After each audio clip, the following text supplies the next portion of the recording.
Chapter 1. In the Beginning. It begins in an inn. You look like a group of healthy, strong, blood-filled adventurers. Well, that does sound like us. Blood-filled? I just happen to have a map here to a hidden dungeon, no doubt filled with fabulous riches. I could perhaps part with this valuable artifact for, say, the price of a drink? The last time a weird stranger sold us a map, we lost the druid. Who? Exactly. Well, I'm game. Here. A quick transaction, and the party are the proud owners of a new map. The stranger takes a sip of his drink, cackles evilly, and disappears in a cloud of sulfur. Hey, this is only a few hours away. We could hit the dungeon by noon and be back in time for dinner. But this time, it's the good dinner. Right on schedule, the party finds the dungeon entrance. A huge iron door, covered in symbols and set into the side of a mountain. Carved into the rock above it is a saying. Know the code or hit the road? What? Oh, this is one of those figure out the code and the door opens puzzles. I've seen many of these in my time. The wizard sagely wanders off to contemplate and smoke a pipe. Chapter 2. Hush, little baby. The cleric intones the magic words discovered on the door. It swings open.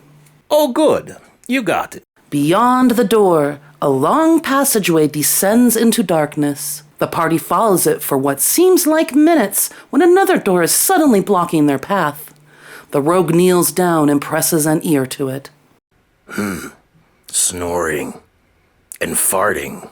I should probably prepare a sleep spell. The wizard wanders away, muttering. I can take whatever's napping in there, get that door open.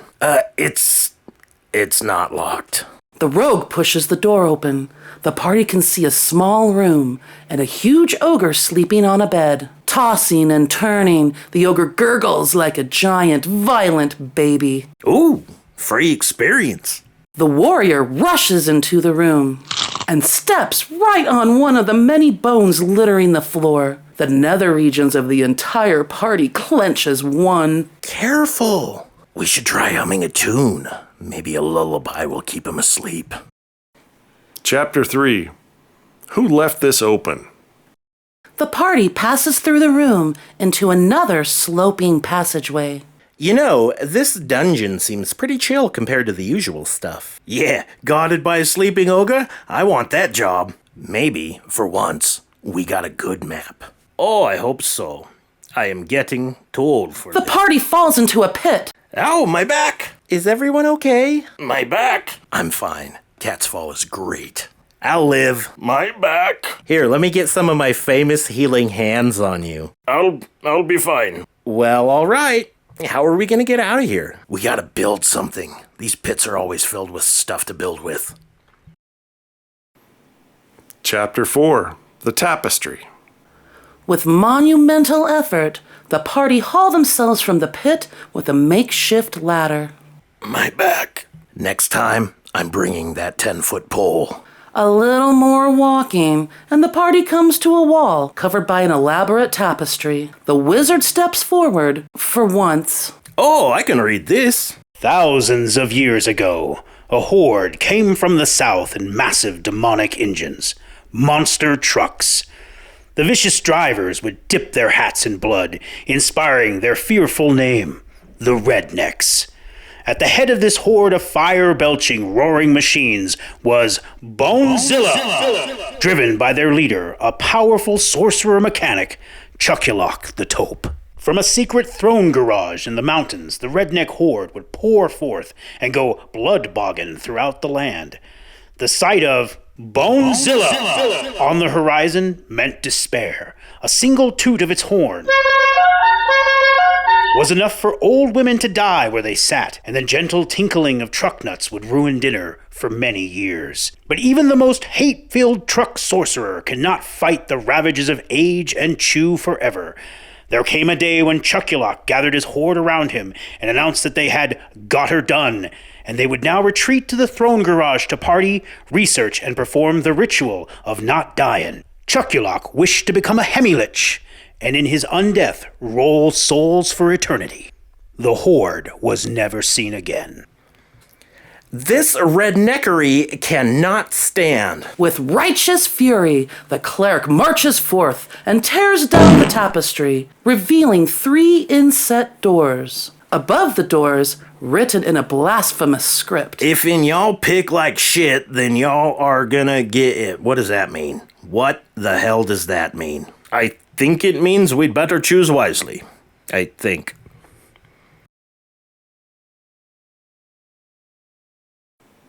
Chapter 5. The Chasm. For once, the party has chosen wisely. They think. The chosen door leads to a short corridor that opens into a cavern. Whoa, this is huge. Torchlight reveals an ominous-looking chasm cut through the path forward. The only visible way across is a rickety-looking rope bridge. Oh no. Nope, nope, nope. I am not touching that. What's that? Oh, you know what that is. Can't go back that way. Can't stay here. The party breaks into a run, heading for the rickety bridge. Shit, shit, shit, shit, shit. The party mounts the bridge, one by one. The bridge sways, creaking with every step. The party manages to get halfway across when the now fully awake ogre charges into the cavern and heads straight for the bridge. Run! That is absolutely not going to happen. No. No way. The ogre reaches the bridge. Being smart, he just grabs the posts, trying to rip them out. We're not gonna make it. We gotta do something. The warrior pulls out a bow. Everyone duck. Chapter 6. Spiders.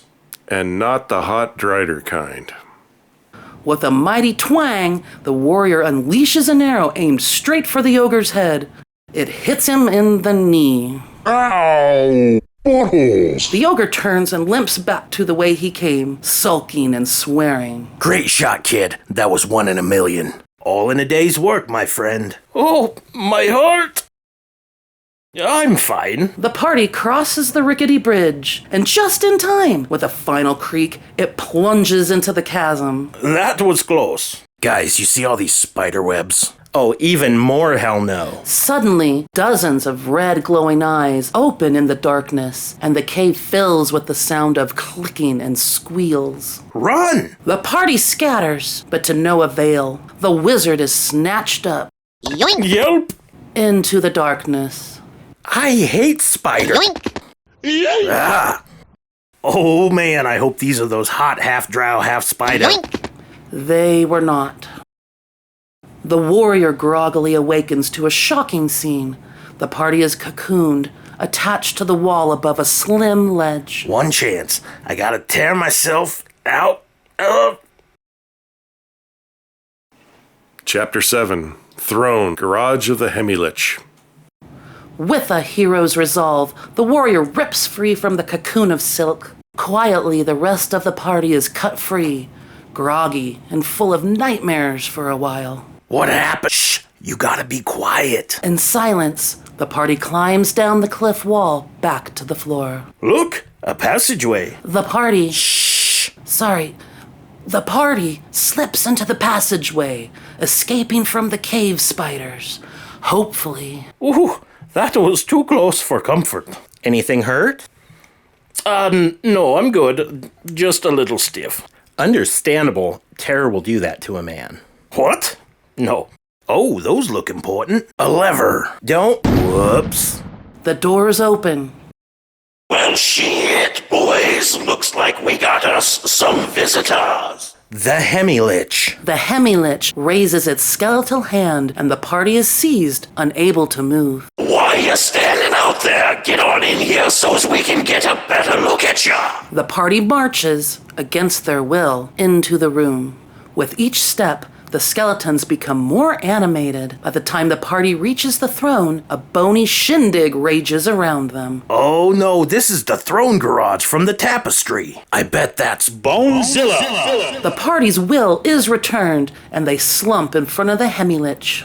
I've got an idea. Just follow my lead. So you're here to steal my shit, or what? No, my lord. We're here to show you something amazing. Chapter 8. Bonezilla! To Freedom. The party stands among the ruins of dozens of skeletons smashed to bits. The Hemi-Lich, now lifeless, sits slumped on his decaying throne. Okay, 1. That is the most effective attack against the undead. Only skeletons and Hemi-Liches, apparently. And 2, how did you know? I have a friend who spends a lot of time in graveyards. The warrior, left alone for too long, wanders over to the Hemi-Lich's corpse. Ooh, I bet this is worth something. The room starts to shake. You idiot! This whole cave was held together by that crown's magic. Well, sorry. We have got to get out of here. Follow me. Does anyone know how to drive this thing? No, but it can't be too hard. That guy didn't even have skin. Damn, no keys. Move over. I know how to hotwire these things. How? My mother was a redneck. Oh! I'm sorry, I didn't know. You weren't supposed to. It's why I took up the cloth to atone for the evil. Hey, cave collapsing. Let's go. Bonezilla! Roared to life. Yeehaw! Bonezilla! Away! The party roars through a set of overhead doors and down a long, wide passage, dodging chunks of the ceiling. A few minutes later, the monster truck explodes through some bushes, concealing the hidden exit of the tomb of the Hemi-Lich. Mere seconds before the mountain collapses in on itself. That was close. Shut up. And they did indeed make it back in time for the good dinner. Ascends the return to the tomb of the Hemi-Lich. You'll come back now, you hear?